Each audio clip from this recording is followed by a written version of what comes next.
Ayan, nag-shave na ako. Idol, anong skincare routine mo?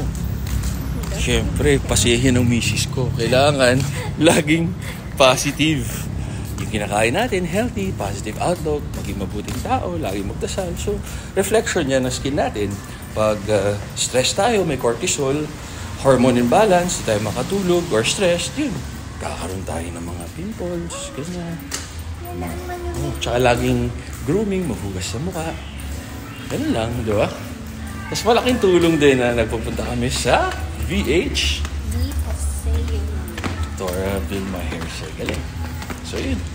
Yun lang, pag may budget. Ha? Tama kayo? Mali kami. We're not your doctors. Do what works for you. Happy healthy guys. So ito. Ito yun.